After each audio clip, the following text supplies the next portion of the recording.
Olá, sejam bem-vindos ao Podcast UFSPA, seu podcast sobre ciência. Eu sou a Simone Schneider Amaral, professora de Química Orgânica da UFSPA e coordenadora desse projeto, como você já sabe. Bom, atendendo a muitos pedidos dos nossos seguidores, ouvintes, espectadores, hoje a gente vai falar sobre ciências forenses e perícias criminais. Esse era um tema recorrente nas nossas trocas com a nossa comunidade e como aqui vocês não pedem, mas mandam, lá vai. A ideia hoje é a gente contar um pouco sobre o que é perícia e o trabalho dos profissionais habilitados para trabalhar com perícias, especialmente, puxando a brasa para o nosso assado, os químicos e químicas forenses que desenvolvem uma parte importante do trabalho investigativo quando a gente tem algum litígio, processo, ou que seja criminal ou não. Também vamos falar um pouquinho do papel das universidades, da pesquisa acadêmica, tanto na formação de recursos humanos, quanto no desenvolvimento de novos métodos e procedimentos para responder aos desafios impostos pelas inovações, das ciências forenses, pelas mudanças aí de cenários das ciências forenses. Para essa entrevista, a gente convidou a professora Caroline da Roz Montes Doca, que é graduada em Química Licenciatura pela Universidade Regional do Noroeste do Estado do Rio Grande do Sul, mestre em Química Tecnológica e Ambiental pela Universidade Federal do Rio Grande e doutora em Química pela Universidade Federal do Rio Grande do Sul, a URGS.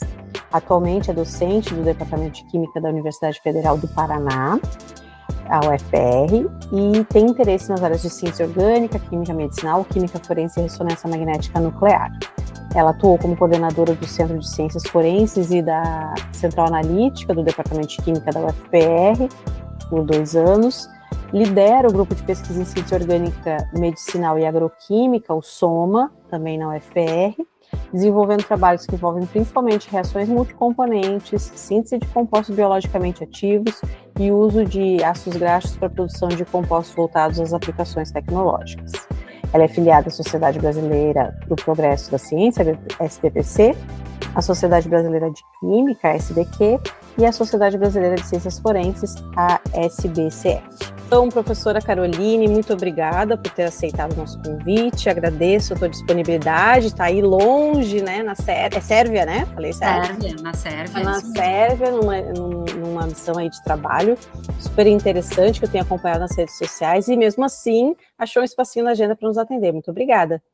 Eu que agradeço o convite, é uma honra participar dessa iniciativa tão bacana que vocês têm feito de divulgação científica, e um espaço para a gente conversar um pouco sobre ciência, aproximar essa ciência que a gente tem dentro da nossa universidade para as pessoas que também estão nos escutando, que não fazem parte desse mundo, para entender um pouquinho do que a gente faz e qual é o alcance dessas ações para a vida de cada um. Isso. E assim, Carol, esse roteiro, esse tema, ele foi pedido pela nossa audiência, Então, ele é atendendo a pedidos. Então, a gente tem uma audiência bastante diversificada, mas é massivamente de mulheres, a maioria são mulheres, embora já está bem mais dividido agora, os meninos já estão correndo atrás. E eu tenho um grupo de pessoas que ouvem bastante podcast, que são pessoas acadêmicas ou que estão pensando, na sua vida profissional futura, decidindo uma profissão. Então, a química forense, ela aparece pelo interesse mesmo das pessoas, da sociedade. Que legal, fico bem contente. Eu também achei bem interessante, tinha um tema fiquei bem legal, bem feliz quando eles propuseram. E assim, a primeira pergunta, ela é sempre para situar todo mundo, para a gente sair, partir do mesmo lugar, Então, por isso, eu sempre começo perguntando assim, o que é química forense, no teu entendimento, e quanto que um químico forense, ele vai precisar saber de química, matemática e física, e aí eu estou falando do químico forense especificamente, temos outras profissões, quanto que ele vai precisar saber dessas ciências exatas para ter uma boa formação? Bom, essa pergunta é bastante interessante, porque toda temática que leva consigo a palavra forense já desperta o interesse de muitas pessoas, estudantes, porque a gente já tem criado na nossa memória algumas imagens, um estereótipo já construído que acaba relacionando forense com crimes contra a vida. E, na verdade, ela é uma ciência muito mais ampla. A gente acaba percebendo que a área forense está presente no nosso dia a dia, mesmo que a gente não se dê conta disso. Então, nós temos o uso de medicamentos, de produtos de higiene e cuidado pessoal, itens de segurança que nós temos em casa, itens de segurança dos nossos veículos, né? Todos esses nossas facilidades tecnológicas, todas elas têm um quesito de qualidade, um teor de qualidade que estamos comprando, que estamos adquirindo e que precisa ser seguido. A gente compra um alimento no supermercado e ele tem que estar de acordo com o que diz ter no rótulo. Então, todo esse universo que envolve produtos e serviços também podem estar relacionados com a área forense no que a gente começa a trabalhar com a área de falsificação e adulteração. E como é que a gente faz para identificar um produto falsificado ou adulterado, quando ele também está sendo enquadrado dentro de uma questão forense, para responder uma questão forense? A gente vai precisar de ajuda, porque com o olho nu a gente não consegue diferenciar nada.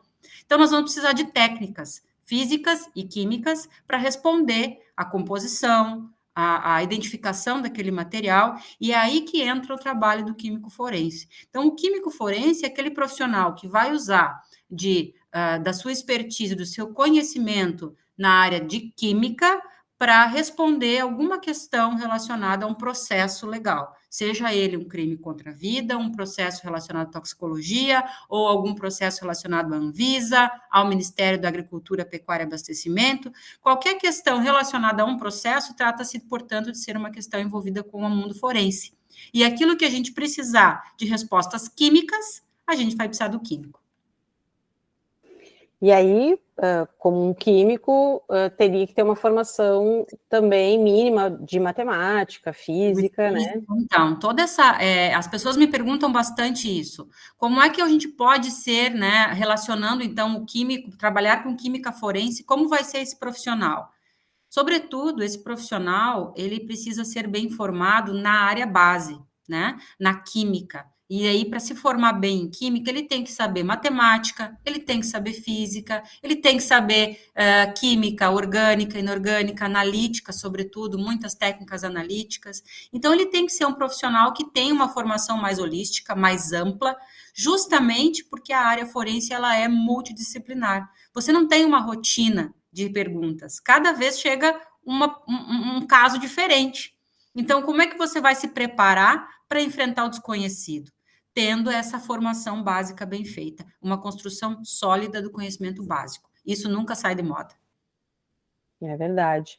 Eu até estava aqui me lembrando, enquanto tu falava, uma vez eu trabalhei, foi por um período curto, foram só 6 meses, mas eu fui gerente de qualidade, controle de qualidade numa empresa de insumos químicos, né? Ela, enfim, pegava vísceras de animais e extraía heparina, por exemplo, do intestino, pancreatina, piscina, enfim.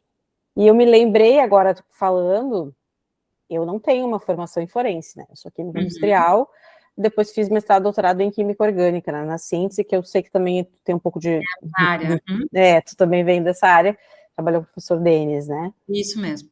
E aí eu me vi tendo que fazer uma espécie de forense ali, pelo que tu está descrevendo, porque existia um contaminante que algumas indústrias químicas chinesas estavam colocando nas heparinas. Eles estavam pegando um condroitin sulfato, que é uma espécie que vem junto também dessa extração, mas é bem mais abundante, mais barata, e eles estavam colocando vários sulfatos nessa condroitina, porque a condroitina é uma heparina menos sulfatada, né? E daí eles estavam sulfatando. O problema é que eles estavam super sulfatando. E aí, e vendendo aquilo como heparina. E aí isso começou a causar hemorragias nas cirurgias, porque os médicos e as pessoas, enfim, né, elas administravam a quantidade de heparina para aquela pessoa, só que aquilo tinha um poder, uma ação anticoagulante muito maior, e sendo então contaminante. Então a gente tinha que fazer RMN, tinha que fazer ressonância magnética nuclear das amostras. De fósforo, provavelmente. E aí, para ver se tinha o condroitin supersulfatado, oversulfated, que a gente chamava, que era em inglês, para ver se não tinha essa contaminação. Claro, nós não tínhamos, né? Mas mesmo assim a gente tinha que provar, como a gente... Exato. exato. importava, Então, né? você vê como a gente está cercado de questões relacionadas ao mundo forense.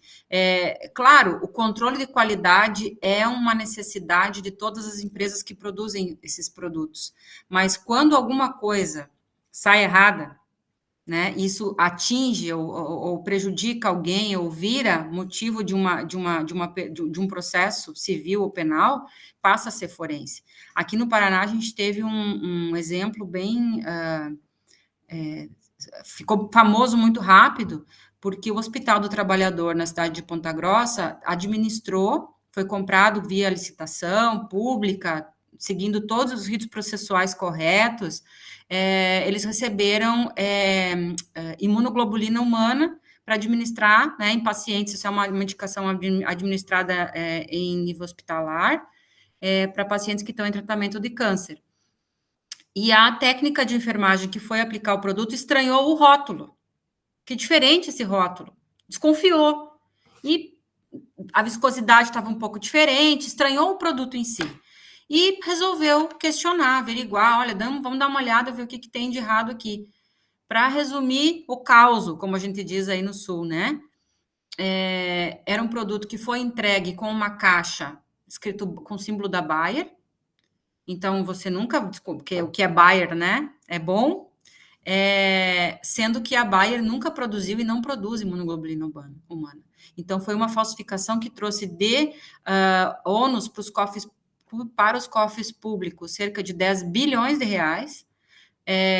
O risco para a saúde das pessoas que ingeriram isso, né, que tiveram essa medicação administrada, a gente, enfim, logo no começo foi percebido, o que tinha lá não tinha a proteína que precisava ter, o que tinha lá não era nada letal, mas imagine o que a pessoa está precisando ingerir, ela não ingere. Quais são as consequências disso? Né? Então, a gente não sabe.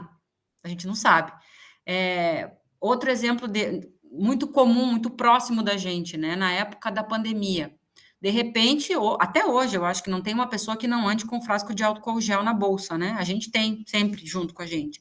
De repente, ficou muito importante ter álcool gel. E sumiram das prateleiras dos supermercados. E teve muita gente, aquelas empresas de garagem fazendo, né, uma impressora imprimindo um rótulo dizendo que tem tantos por cento, que é aprovado pela Anvisa, aquilo ali está impresso e a gente acredita que foi submetido para vigilância pela Anvisa. Até que os nossos fiscais consigam chegar em todas as marcas, enfim, teve uma operação policial, 12 amostras foram analisadas, as 12 foram reprovadas. A gente chegou a ter uma empresa que vendeu álcool gel para o Estado, ou seja, para quem estava trabalhando no IML, para os policiais, inclusive, álcool gel com 15% de conteúdo de etanol dentro. Então, o que a gente pode imaginar, o quanto que uma ação como essa contribuiu para a proliferação do Covid, né? A gente não tem como calcular isso. Então, é bem problemático. A gente tem, infelizmente, uma riqueza de exemplos para estudar no Brasil, e a gente fica muito feliz, assim, de repente, esse assunto está tão em voga, né? Todo mundo tá na boca do povo falar de química forense, isso é muito bacana, porque a gente acaba, primeiro, desmistificando um pouco essa visão de que forense é só aquele profissional que vai lá, também que vai lá no local do crime, coletar vestígio, coletar amostra de sangue, DNA, né, a digital, mas não tem nada a ver com aquilo que a gente vê também na televisão, de coletar uma amostra, colocar na entrada de um equipamento e na outra ponta sair a foto com o endereço do suspeito, onde é que tem que buscar a pessoa, né? Não é nada disso, isso é a visão hollywoodiana. E a gente tem essa forense participando de todas as nossas esferas, de todas as esferas da nossa vida. E qual é a nossa responsabilidade com relação a isso, né? Como que a gente se relaciona, como que a gente coopera para inibir essas ilicitudes, ou como a gente, sem querer, coopera para contribuir com esse mundo do crime? Quando a gente sabe que está comprando um produto, por exemplo, que diz que é de uma marca específica e não é. Por exemplo, um produto lá de uma marca, sei lá, uma bolsa, um tênis, um relógio, must have da garotada aí, querem usar, querem ter aquela marca para por que quer ter aquela marca, o que isso, de que forma as pessoas se identificam com isso, acho que é papo para sociologia de outro assunto, né? É outro podcast, inclusive, de discutir quais são as implicações desse mercado do consumo. Mas, sobretudo, quando a gente coopera, sabendo que esse produto não é original, a gente está alimentando uma cadeia muito maior de toda a ordem de crimes. Tráfico de drogas, tráfico de pessoas, trabalho escravo, né? Crimes ambientais, corrupção, que faz tanto mal para toda a sociedade. Então, nós, como cidadãos comuns, a gente também tem responsabilidade nisso, de pensar, né, com consciência sobre as nossas ações, quando eu vou escolher meu produto lá na internet, quando eu vou comprar alguma coisa no mercado, enfim, analisar com consciência para fazer essa escolha pelo lado certo. E a importância, nesse caso que tu comentou, da imunoglobulina, de termos uma profissional com senso crítico, né? E Bem que informada. bem formada e teve uma certa coragem também, né? Ela podia só ter feito o trabalho dela e tchau, e vamos lá. Bom. Mas ela, não, peraí, vamos ver, vamos atrás. E é uma coisa que a gente batalha muito assim na universidade, que os alunos tenham senso crítico, que eles saibam se colocar, questionar direitinho, né? Responsabilidade sobre o seu espaço, né? Isso é muito importante, com certeza. Uhum. E uma pergunta que o pessoal tem nos feito, um pouco que a gente deu uma pesquisada, o pessoal faz um pouco de confusão, qual seria a diferença de química forense e perícia criminal? Se tu pudesse, de maneira bastante simplificada, nos esclarecer. Tá. Então, no nosso país, a perícia é a atividade profissional que é executada pelo profissional perito, que é aquele profissional que foi aprovado em um concurso público para exercer este cargo. Nós não temos na estrutura da segurança pública do Brasil peritos avulsos, né? A gente até agora existe uma flexibilização do Código Penal para que a defesa possa apresentar sempre uma contrarresposta, porque vai ter o perito oficial que vai dar o laudo para que o juiz possa tomar a melhor decisão. E a defesa pode, por sua vez, contratar uma empresa, um perito avulso não, mas um perito não oficial para contra-argumentar esse laudo. E é por isso, neste aspecto, que a ciência forense e a química forense é tão importante, porque você deixa de discutir a inocência ou a culpa de alguém com base em termos jurídicos e passa a discutir isso em termos científicos. É óbvio, a gente sabe que a ciência ela não é uma área de verdades absolutas, mas você refutar um dado com base em espectrometria de massas, cromatografia gasosa, infravermelho, RMN, análise elementar, ou enfim, um conjunto de dados, de respostas que são adquiridas a partir de um determinado indício, para você refutar um dado científico, você tem que ter muito embasamento científico também. Então, dos dois lados, a boa formação é muito importante. Então, ciência forense, química forense é esta base de conhecimento que vai dar ferramentas para os profissionais trabalharem.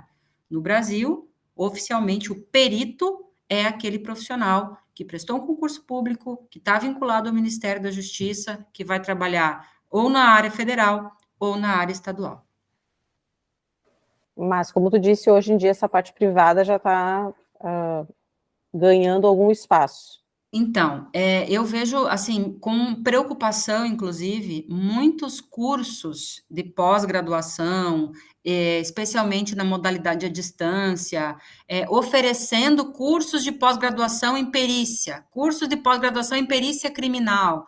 E essa pessoa que vai cursar isso e vai adquirir esse conhecimento, ótimo, né? Quanto mais estudar, melhor, mas essas pessoas têm que ter a clara informação de que elas não vão terminar o curso e serem profissionais peritos federais ou peritos estaduais. Existe o perito que pode passar por um treinamento e estar à disposição do juiz para que ajude a interpretar laudos, ajude a interpretar, né, ajude o juiz a interpretar um dado, a interpretar uma análise ou a interpretar um vestígio. Mas essa pessoa tem que ter uma formação, ela tem que estar à disposição da justiça também. Existe um cadastro para isso, existe isso. Mas para as duas atuações, tanto de um lado quanto do outro, a boa formação é muito importante. E nós temos que ter, né, os estudantes têm que ter a clara noção de que não existe atalho. Não existe caminho fácil, ninguém vai dar um bypass na graduação, não adianta não gostar de cálculo, não adianta não gostar de estudar mecanismo de reações orgânicas, já que a gente é da orgânica, porque esses mecanismos são muito importantes quando você vai entender, por exemplo, uma análise toxicológica, você não tem mais o composto-alvo lá na amostra, você tem um metabólito secundário dele, ou você está analisando um espectro lá, uma análise de uma determinada nova substância psicoativa, e você precisa pensar na retrossíntese para poder pensar de onde ela foi sintetizada, como ela foi, porque lá dentro estão aqueles contaminantes que vão gerar informação de inteligência para a polícia. Então, o contato que, através desses trabalhos que a gente vem fazendo, né, nesse mundo forense, a gente tem tido contato com muitos profissionais extremamente bem formados. Nosso Brasil, ele é riquíssimo de bons profissionais que trabalham na área forense e que estão todos os dias enfrentando novos desafios, estudando mais e indo buscar referências, novas metodologias para se atualizarem e estarem sempre tentando estar um passo à frente no combate ao crime. Verdade. Bom, a gente teve aí, e tem ainda, né, muitos programas televisionados, nos streamings, do tipo, vamos lá, CSI, coisa assim, né, que geraram alguns estigmas, talvez até preconceitos, para profissionais dessa área. Bom, primeiro, são duas perguntas em uma. Quais os principais estigmas, preconceitos que tu acha que as pessoas têm em relação à área forense? E, segundo, a área forense, ela tem muito, especialmente no Brasil, né? Ela tem a ver com aquele CSI, quer dizer, o cara, um químico forense, por exemplo, ou até pode ser um psiquiatra forense, ele vai chegar de jaleco aberto para mostrar o outfit embaixo, vai chegar com aquele cabelão, né? Claro, eu estou brincando, mas será que a vida de uma pessoa que trabalha com forense é assim? Podia mostrar para nós, assim, tua perspectiva? Claro, só um pouquinho, deixa eu só fazer uma busca aqui, sei que tu vai cortar essa parte, não é perícia viciada, eu tenho, até inclusive, a gente teve tu vai me pedir, já achei o nome aqui, tu vai me pedir depois uma dica, né, de série, por isso que eu fui procurar agora nessa tua pergunta. Então, vamos lá, vamos responder, era sobre as séries, né? Então... As séries, os estigmas, os preconceitos. Os estigmas. Então, não deixa de ser, é um mercado, né? É um mercado que vai buscar sempre prender a atenção das pessoas, com base inspirado em algumas coisas, obviamente, alguma parte de realidade, né? Então, quando eu lembro da época em que eu assistia também o CSI, você via lá os espectrômetros, via os cromatógrafos, via laboratórios muito bem montados, via todo mundo no laboratório, às vezes de jaleco, às vezes comendo dentro do laboratório, às vezes chegando sem muito cuidado nenhum, né? Os vestígios por ali, todo mundo passando. Então, algumas coisas têm um fundo de verdade, outras coisas são completamente do imaginário, né, para vender mais e melhor essas séries. Então, quando a gente pensa na perícia, aquilo que eu estava conversando no começo, né, a primeira coisa que a gente imagina é um crime contra a vida, a pessoa de jaleco, ou eu imagino de jaleco, com uma maletinha indo para o local do crime, tem gente que vai imaginar mais o policial fardado, com uma roupa escura, né, com o distintivo, algo assim. Então, tem muito desse estigma, primeiro grande estigma que eu acho que é sempre relacionar a perícia com o crime contra a vida, né? A parte forense com o crime contra a vida. É também, mas não é só isso. A parte que eu acho mais legal é que eles sempre estão mostrando como, para fechar, para contar uma história, remontar a história do que aconteceu a partir de um vestígio, eles precisam buscar uma série de informações e diferentes fontes. Então, essa é uma parte super verdadeira, porque precisa da multidisciplinaridade para poder explorar ao máximo aquele vestígio, para poder fechar o cerco e remontar uma história a partir daquilo, né? Então, a partir do olhar daquele perito. Então, isso é uma coisa bacana. Só que, claro, a gente precisa fazer, né, a diferenciação do verdadeiro ou falso.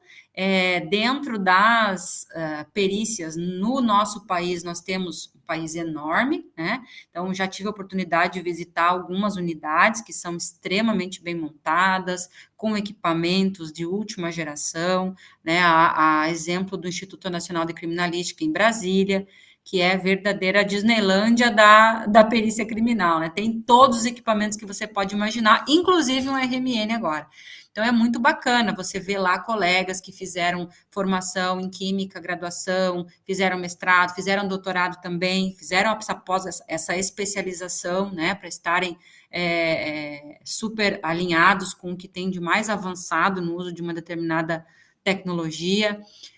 Mas você tem profissionais de todas as áreas trabalhando lá. Então, você tem psiquiatra, psicólogo, fonoaudiólogo forense, você tem engenheiro elétrico, você tem gente da computação, você tem gente da economia, administração, enfim, existem muitas áreas trabalhando dentro da forense e esta é, para mim, pessoalmente, a parte mais bonita dessa ciência, que precisa a gente sair da nossa caixinha de químico e conversar com o biólogo, com o veterinário, com o analista lá de TI, porque todos eles juntos vão ter uma informação importante que pode e deve estar correlacionada. Então, você aprende a dialogar com outras áreas, e isso é muito bonito. Sabe que essa é uma habilidade que a gente tem trabalhado bastante em sala de aula e nas formações, que é uma das habilidades mais reconhecidamente descritas como uma habilidade essencial para o nosso século, né? Nesse século onde todo mundo fala que a gente não sabe mais que profissões a gente vai ter, que profissões vão ser mantidas, quais não vão ser. Que a inteligência artificial vai pegar, vai assumir ou não. Exato, né? Se a nossa profissão vai modificar muito. Então, uma das coisas que a gente realmente sabe, mesmo que a gente não saiba exatamente quais são as profissões do futuro, com certeza, uma das coisas que a gente sabe com certeza é que a gente vai ter que colaborar e cooperar. Então, que a gente vai precisar dialogar com as pessoas e que a gente vai precisar ter flexibilidade, vai precisar até de outras línguas, né? Exatamente. Até se a gente for parar para pensar nisso. Então, é uma das coisas que a gente vem falando muito com os estudantes, assim, da questão do senso crítico, isso sempre esteve presente, mas também dessas habilidades para o século XXI, que a gente chama de habilidades humanas ou soft skills, que talvez vão ser tão importantes quanto as técnicas, né? Que a gente não vai abrir mão das habilidades técnicas, está tranquilo. Isso não vai, isso é um ponto pacífico, né? Subentende-se sabido. Então, sim, aquelas pessoas que tiverem mais desenvolvida essa capacidade de articulação com seus colegas, com colegas de outras áreas, que se coloquem a pensar um pouco além daquilo que já faz parte do nosso métier, com certeza não precisam se preocupar com a posição deles no mercado. Também acredito muito nisso.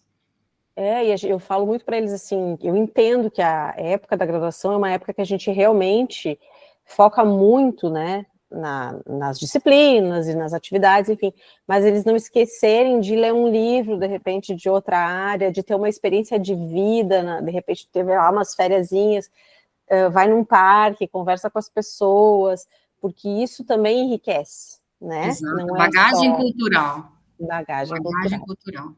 Isso aí. Mas assim, voltando agora para o roteiro, né? O papo tá bom. Tá, não, eu sou, se tu deixar, eu fico aqui. Nós vamos ficar falando. Bom, encontrou um par para ti, então. Porque aí também já é tarde, né? Eu tenho que me ligar nisso. Pega, vamos tranquilo. Bom, queria que tu falasse um pouco tu falou um pouco, gostei muito que tu já falou, que é uma coisa que eu até tinha pensado em te perguntar, sobre os diferentes profissionais, né, dessa grande área de forense. Mas a gente voltar um pouquinho para o químico forense, né, e a química forense. Quais são as diferentes áreas de atuação desse profissional? E, bom, os lugares de trabalho a gente até já falou, nem precisamos mais comentar, tu já falou, né, que no Brasil essencialmente são peritos oficiais, muitas vezes ligados à polícia, né? Civil sim. ou federal, né? E temos aí um mercado que está começando de alguma coisa de perícia privada. Mas em relação a essas áreas da química forense, quais seriam, se tu pudesse citar, as principais para a gente? Certo. Então, por exemplo, eu tenho vários, conversado, né, com colegas, assim, que a gente observa o quê? Um bom número de farmacêuticos, na verdade, prestando concurso, a gente tem muito mais farmacêuticos participando dos processos seletivos do que químicos, então isso é um alerta para os químicos estudarem e também se darem conta que esse campo também os cabe, deve caber a eles também, né? Eles têm habilitação para isso, para prestar esse concurso, podem, por que não, né? E, sobretudo, o químico forense vai estar trabalhando na perícia em laboratório, né? Claro que dentro da perícia... Aí, lá no laboratório, o que ele vai fazer? Basicamente, ele vai trabalhar com esses vestígios. Ele vai receber uma pergunta encaminhada, né, dentro do rito lá, do fluxo de trabalho dele, se vem pelo delegado, se vem pelo Ministério Público, enfim, isso eu já não sei, não me lembro mais os detalhes, mas chegou na perícia, eles têm um tempo para responder. Então, às vezes, tem o quê? Tem uma amostra que pode ser um sólido, pode ser um líquido, pode ser um tecido, pode ser um corpo, pode ser, né? Dependendo do caso. Então, aí você vai ter que ter, normalmente, o que eles têm é um procedimento padrão para analisar algumas coisas. Se for o pessoal do laboratório, se for drogas, né, da suspeita de agroquímico, novas substâncias psicoativas, droga, envenenamento, o que seja, eles vão ter que trabalhar com técnicas de análise, infravermelho, cromatografia, líquida ou gasosa, geralmente acoplada à espectrometria de massas. É o que eu mais vejo instalado nos laboratórios. Agora, tem entrado bastante forte a espectroscopia Raman, fluorescência, né, para análise de inorgânicos. Então, você já entra naquela parte de solos, onde você tem químico trabalhando, mas aí você também tem os geólogos, né, também estão lá. Dentro da toxicologia, você vai ter um grupo grande de farmacêutico, mas também pode ter químico trabalhando dentro, porque ele vai estar analisando metabólitos e vai estar trabalhando, provavelmente, dentro da toxicologia, pessoas que tenham pós-graduação na área de química analítica, né, uma afinidade maior, mais especialização nisso. A gente tem dentro, então, dessa parte de análise de químicos, os químicos. E eles podem também estar trabalhando na parte administrativa. Então, todo o regulatório que controla a compra e venda de solventes, de insumos químicos, que vão estar envolvidos em outras esferas da segurança pública, discutindo políticas públicas, discutindo mecanismos de combate ao crime, também vão ser, esses espaços também vão ser ocupados pelos profissionais que fazem parte da rede de perícia. É que nem na universidade, a gente não tem um secretário, quer dizer, a gente tem um secretário, mas a gente não tem a figura externa do coordenador de curso, a figura externa do diretor de departamento ou do chefe de setor. São os professores, que em algum momento estão ocupando esses espaços. É a mesma coisa na perícia também. Essas posições de gestão e liderança também existem na carreira deles e podem ser ocupadas por um químico. Carol, tá ouvindo um barulho de fundo ou não? Tá, então vou falar. Senão eu ia esperar um pouquinho. E é importante falar que nessa parte de toxicologia e tal, também o biomédico, né? Acho que biomédico, sim, o biomédico também. A biomedicina também é uma área que vem surgindo bastante forte. Tem, inclusive, colegas que trabalham com isso, como perícia que pode ser contratada pelo juiz, né, para fazer as análises por laudo emitido, né, ou análise de um laudo, ou então trabalhar para a elaboração de um. Também atuam na área da forense, sim. Eu tinha esquecido de comentá-los. Não lembrei dos meus aluninhos aqui que vão querer. Não, vamos esquecer eles, vão perguntar, e eu, né? E eu. Não podemos de jeito nenhum. Bem, Carol, e assim, as grandes áreas da química forense, por exemplo, eu recebo muita pergunta sobre antidoping. Eu acho que o pessoal fala muito, né? Porque houve aí um boom de algumas medicações, que até teve vários streams que apresentaram até documentários, filmes, séries sobre, né, os MDMA, isso, e que isso se altera toda hora, o pessoal fala muito de antidoping, mas além do antidoping, quais seriam as grandes áreas? Tem a ambiental, tem a criminal, que a gente também o pessoal sabe bastante. Dentro dessa parte criminal, vamos dizer assim, o que vai ser a criminal, né? O que tiver relacionado com crime. Pode ser um crime ambiental, pode estar envolvido com a parte. Crime ambiental. De que tipo de crime ambiental a gente está falando? A gente está falando de um derramamento de um caminhão que, por exemplo, sofre um acidente na beira da estrada e promove o derramamento de algum reagente, um solvente. Pode ser um efluente que está sendo liberado no ambiente de forma irregular. Pode ser mineração ilegal.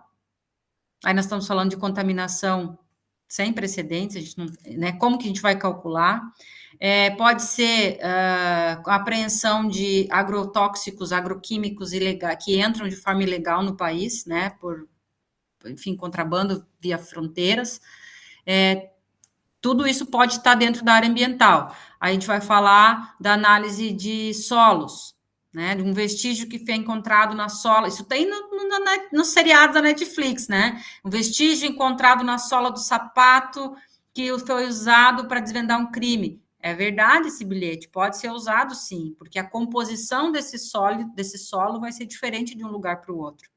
Inclusive, fugindo um pouco do assunto, ainda bem que eu não faço mais redação para o vestibular, porque eu ia fugir do assunto total, mas isso me lembrou um caso muito interessante que a gente atendeu aqui em conjunto, né, na universidade, de uma trapaça comercial, né, internacional, inclusive, que foi importado de Singapura um container contendo lingotes de zinco.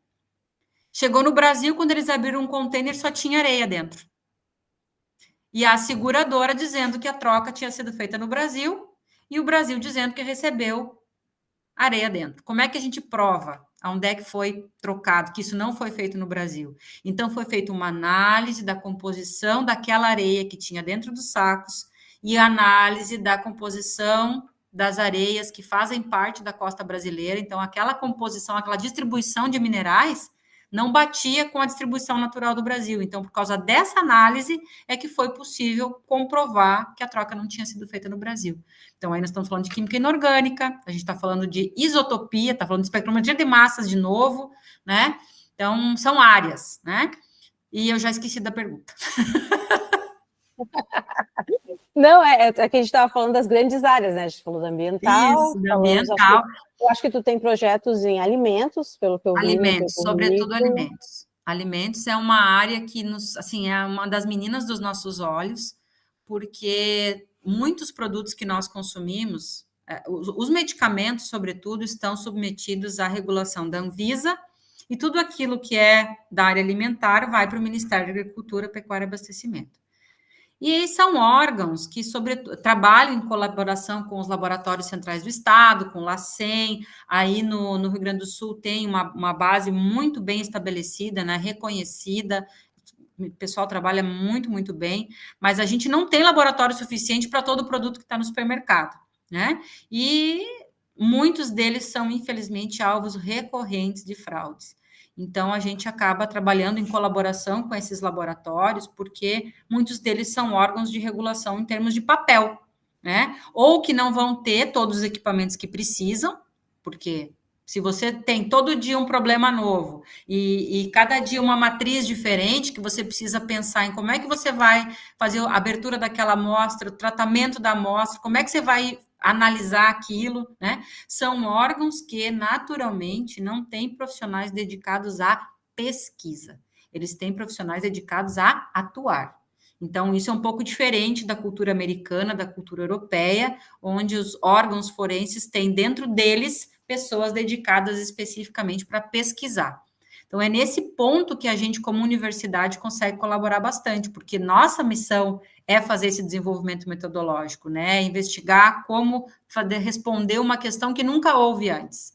Então, muitas vezes, eles chegam com uma pergunta que eles não têm metodologia para analisar, não sabem como poderia, a gente também não. Mas a gente já fez alguma coisa que talvez possa funcionar, testa, vamos ver se dá, se não dá, enfim, adapta, avalia, e acaba, muitas vezes, conseguindo contribuir. Então, nesse sentido, a gente consegue colaborar muito bem. E e facilitar o trabalho de todo mundo, né? Então, essas são algumas diferenças que favorecem aqui, especialmente aqui para o Brasil, essa importância de colaboração. E com os alimentos não é diferente, né? Então, a gente consegue trabalhar, no meu caso, né, especificamente explorando bastante a RMN, para analisar matrizes alimentares, mas não porque é melhor, pior, nem nada. É porque é uma das técnicas que pode ser utilizada em conjunto com tantas outras, né? Sempre pensando nessa pluralidade. Quanto mais robusto for o resultado, mais cercado de dados científicos, mais robusta vai ser o embasamento que as pessoas que vão avaliar, se julgar o caso, vão ter para tomar sua decisão. A gente tem que pensar que esse tipo de indício, né, esse tipo de resultado, ele está afetando a vida das pessoas. Então, você pode estar, como especialista, usando o teu conhecimento para dar instrumentos para que alguém seja culpado ou que alguém seja inocentado. Então, a gente nunca toma nem conhecimento de qual é a pergunta, porque não nos interessa saber, né? A gente está analisando uma amostra, sempre é uma amostra. E sempre é importante dizer também, em casos que envolvam processo penal, sempre trabalhando acompanhados do perito, respeitando a lei da cadeia de custódia, em que essa amostra que está envolvida em um processo penal, ela não pode sair, né, do cuidado do perito oficial. Sim, bem importante também isso. Deixa eu ver aqui. Bem, Carol, um químico forense, ele vai ou não vai estar diretamente na área, por exemplo, agora falando especificamente de um crime, tá? Ou ele vai ficar mais nos backgrounds das análises. Aí estou pensando aqui nessa pergunta de um perito oficial, tá?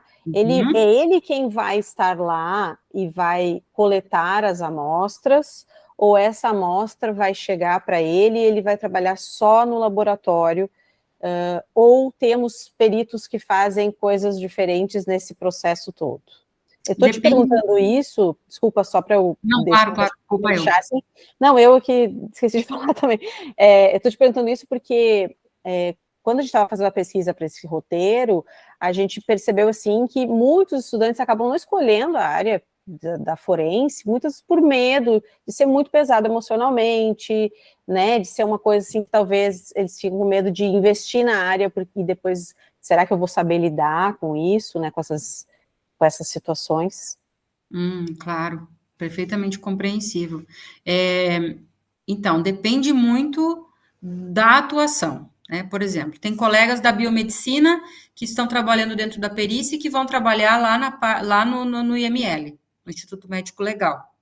Tem colegas formados em química que não vão ir para o IML, eles vão trabalhar no laboratório, com análises químicas, porque isso tem mais a ver com a formação deles. Não vão, né? Como químico, nós não temos essa habilitação para avaliar um cadáver para determinar a causa-mortes, por exemplo. Não é esse que vai fazer é o médico legista, né?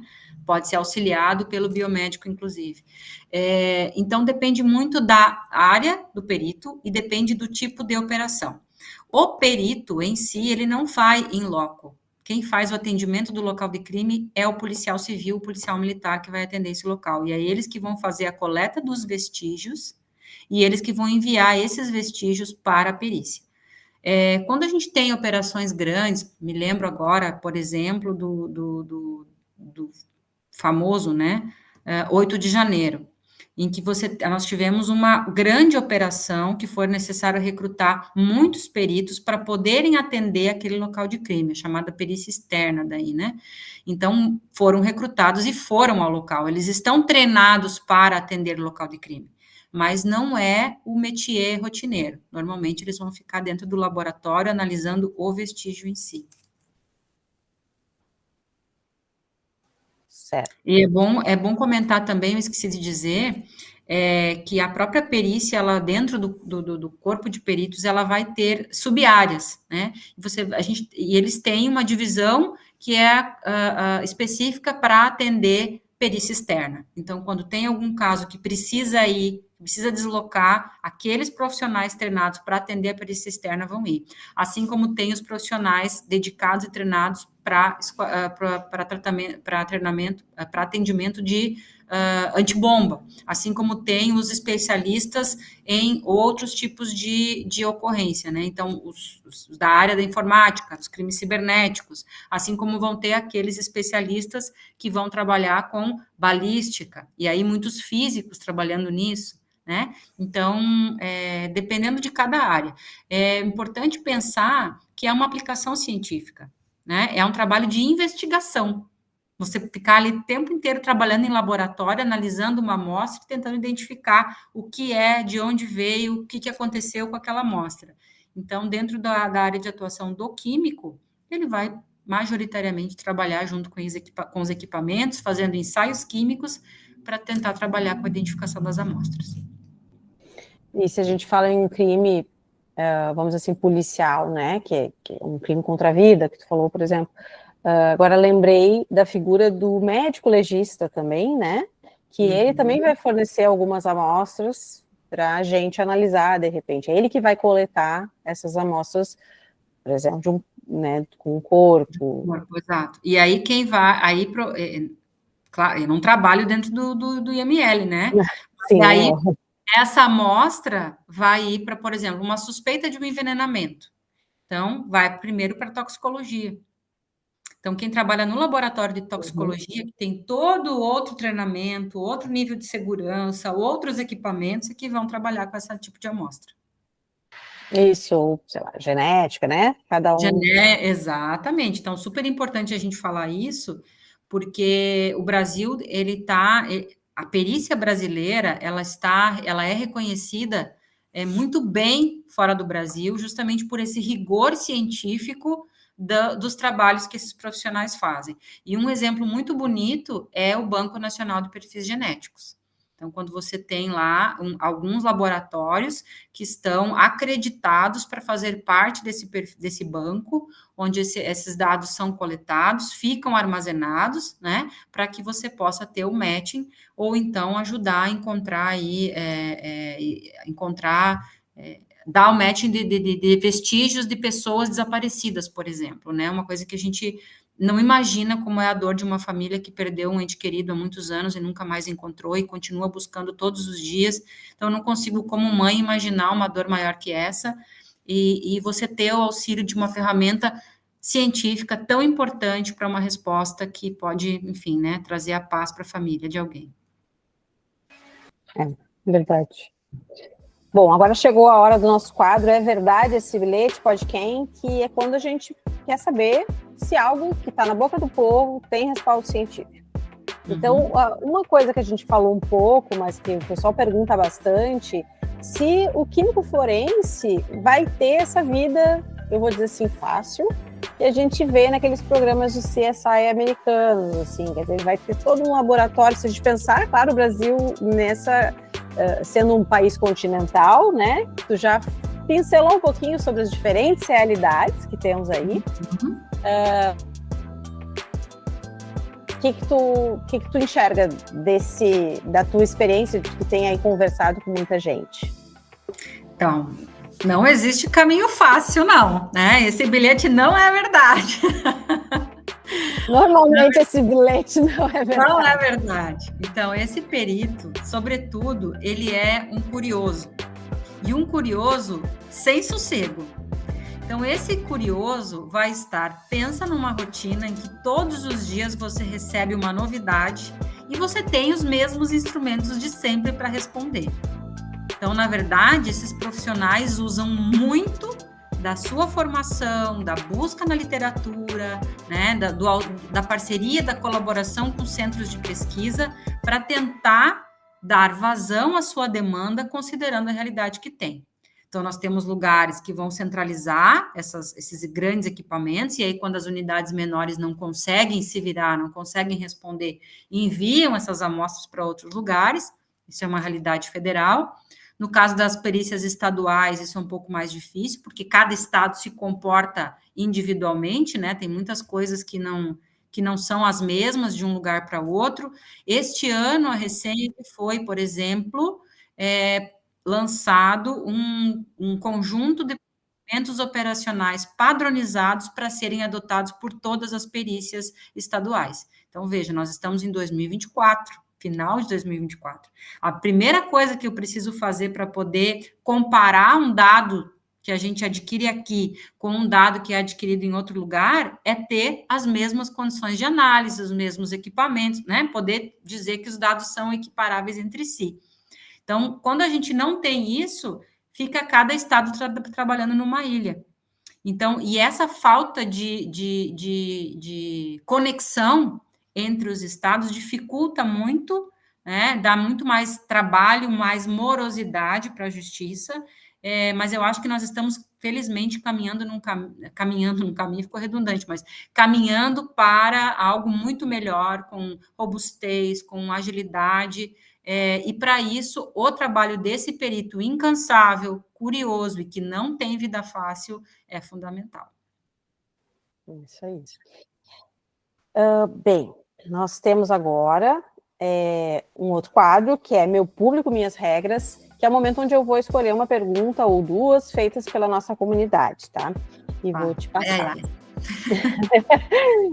A Carol Bielefeld, não sei se eu vou falar o nome dela certo, ela é minha aluna, inclusive, de várias disciplinas, mas, Carol, tu vai me perdoar se eu falar errado, né? Ela pergunta quais as formações que garantem habilitações adequadas para prestar concurso para a área de perito criminal. Ela, só falando sobre ela é uma química medicinal, vai se formar em química medicinal e está perguntando, eu acho, mais voltada para a área de perito em química. Certo, então tudo depende muito do edital, né? Eles publicam os editais e às vezes eles conseguem colocar, diferenciar por áreas.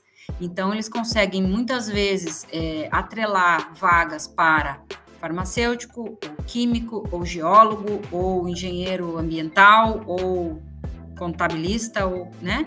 Então, como químico, e como químico medicinal, imagino também, né? As atribuições são muito semelhantes e ela vai estar habilitada para prestar o concurso.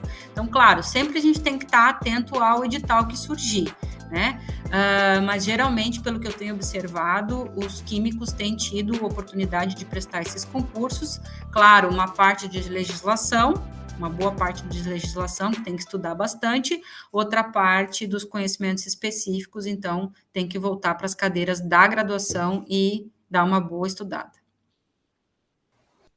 Uma outra pergunta que o nosso aluno Gabriel, também da Química Medicinal, encaminhou é como é que tu está enxergando o mercado para os peritos em química, peritos farmacêuticos, biomédicos no Brasil?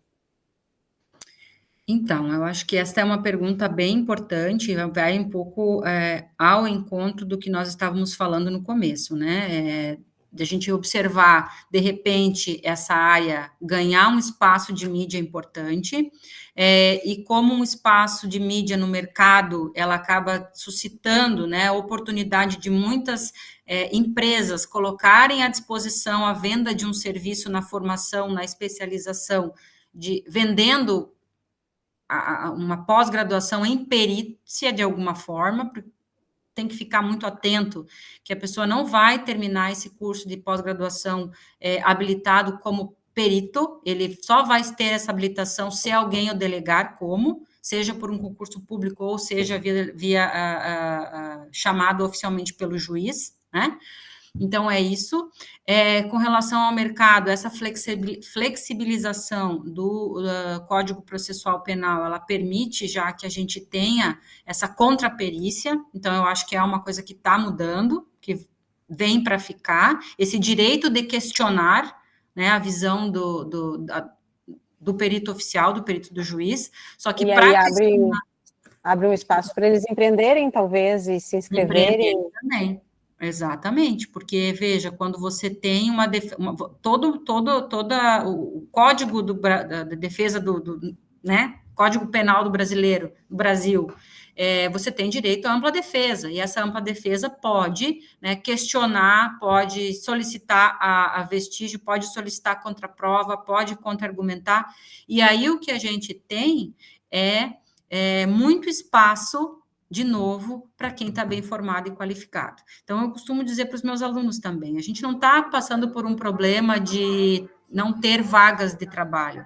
A gente está passando por um problema de ter vagas e oportunidades com pessoas que não estão qualificadas para fazê-lo.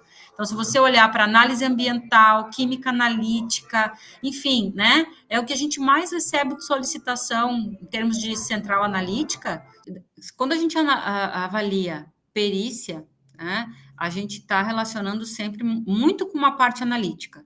Muito com uma parte analítica. Mas uma forma, não quer dizer que só o químico analítico vai trabalhar nisso. Ele tem que ter um olhar amplo, ele tem que ter conhecimento de química orgânica, ele tem que ter conhecimento de química inorgânica, ele tem que ter conhecimento de físico-química, né, para entender o processo, a dinâmica de um fluido, a dinâmica de como aquele composto se transformou em outro, que reação foi acelerada, como assim, o que aconteceu aqui, né?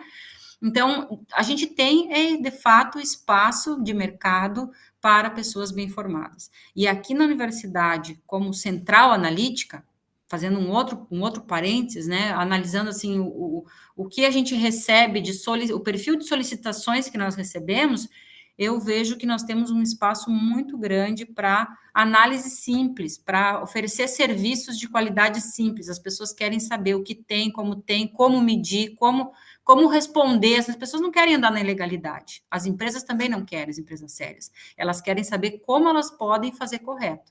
E, nesse momento, o profissional bem formado em química tem uma contribuição significativa.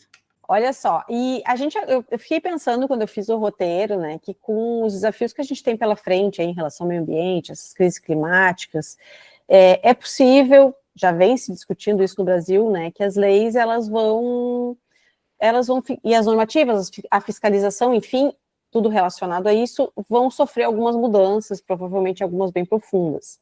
Uhum. Então, nesse cenário, assim, se isso realmente se concretizar, se não for um fogo de palha, né?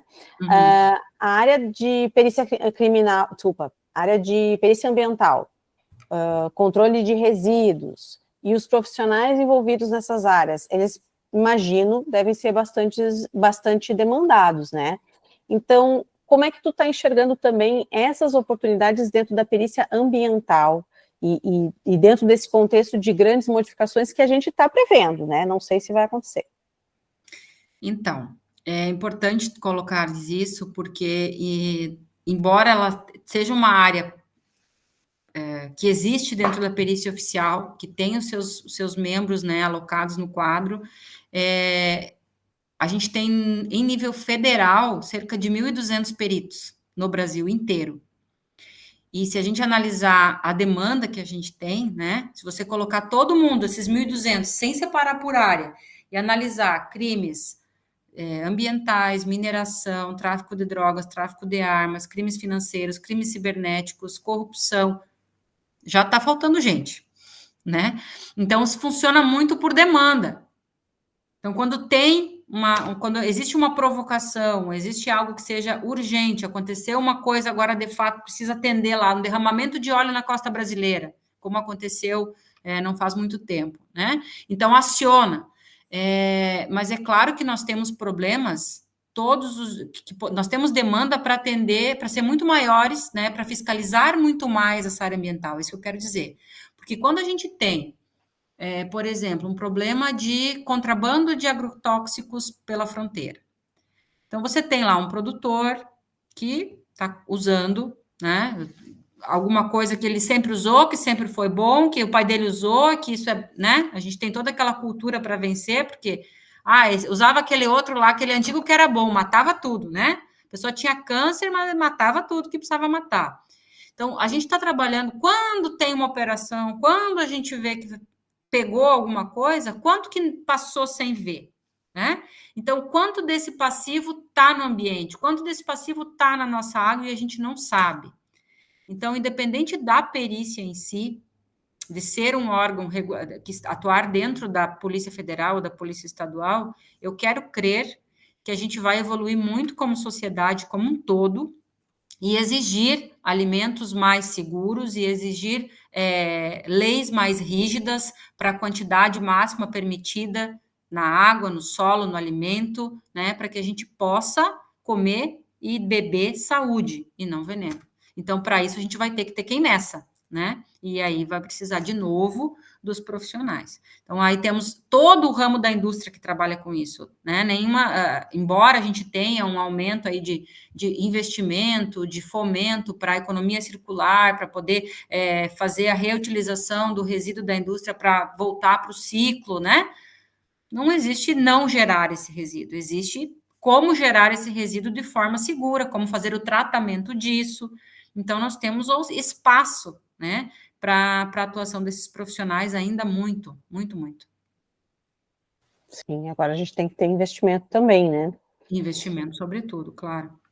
Carol, a gente está acabando, então já quero te agradecer antecipadamente e agora a gente indo para a nossa última pergunta, que é uma dica cultural que tu considere relevante, que tu gostaria de compartilhar com a gente. Certo. Então, antes de compartilhar, já queria agradecer pelo convite, né? Foi uma conversa, é a primeira vez que eu gravei um podcast. Esse assunto de ciência forense, química forense, me encanta. Como você falou no começo, eu não sou química forense, eu sou química, né? A gente tem o costume de, dentro da universidade, dividir as coisas em caixinhas, isso é uma divisão didática, mas a gente é químico, né? Mas a minha especialização foi em síntese orgânica. Por usar muito RMN na minha identificação das minhas moléculas, eu acabei indo trabalhar com RMN depois que defendi meu doutorado, e quando vi, eu estava brincando peraí, vamos ver o que acontece aqui se esse equipamento responder. Então, eu costumo dizer até para os meus estudantes, não ignore uma oportunidade.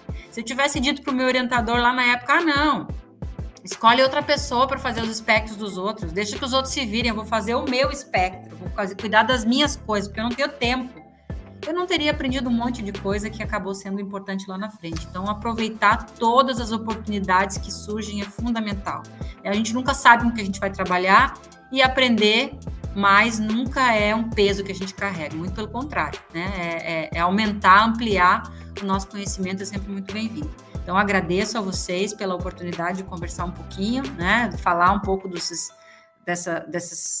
trocas que eu tenho tido, convidar os estudantes que se interessam pela área forense a gente tem tido assim uma ampliação significativa do número de eventos, tanto dedicados à área forense.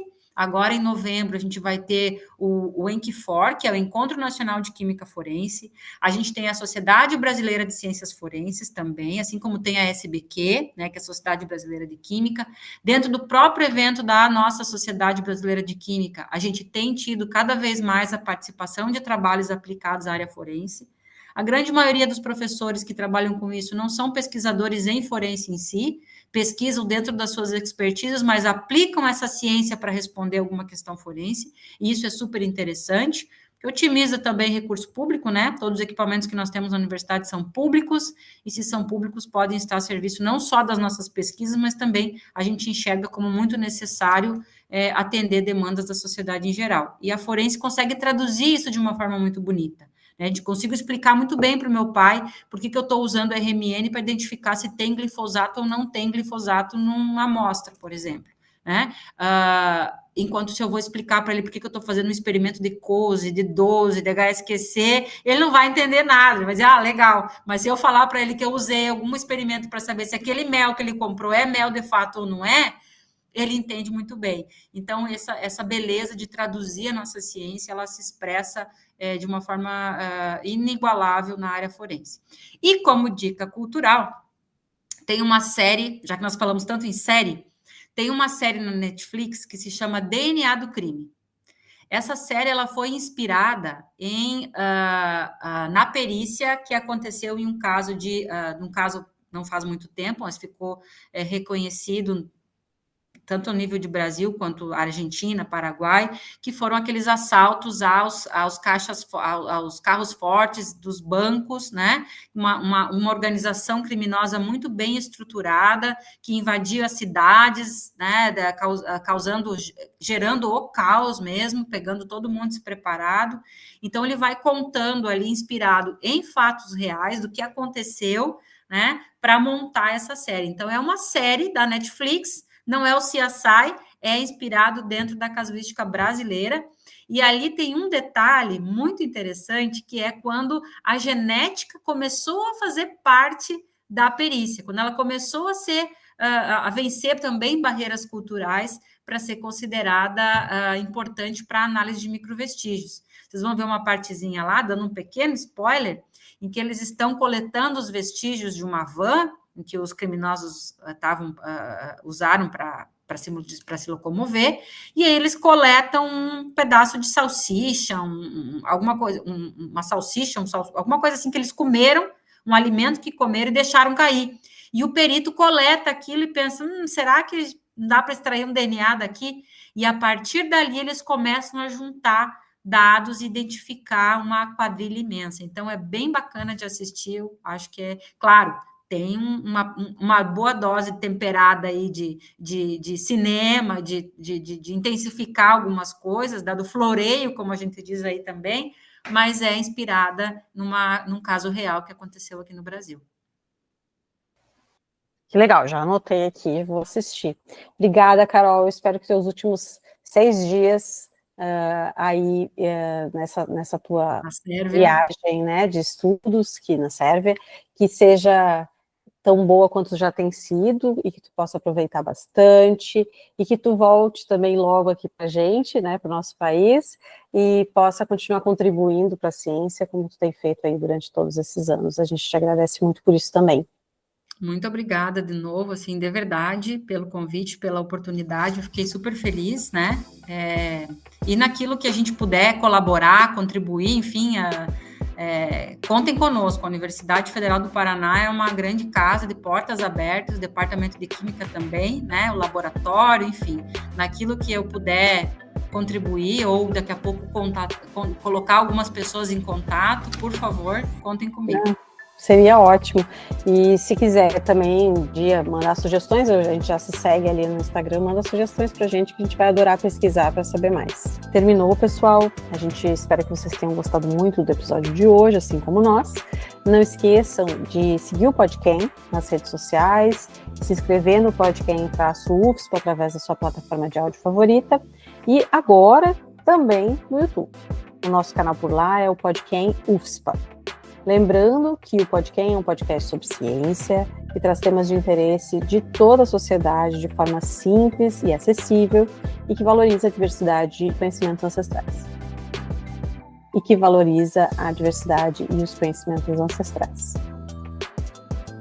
Nesse episódio, nós falamos sobre ciências forenses, química forense, química ambiental, genética, toxicologia, entre outros assuntos. Todos os links importantes estarão na descrição do áudio e do vídeo. É isso aí, valeu, pessoal. Obrigada por nos ouvirem. Até a próxima.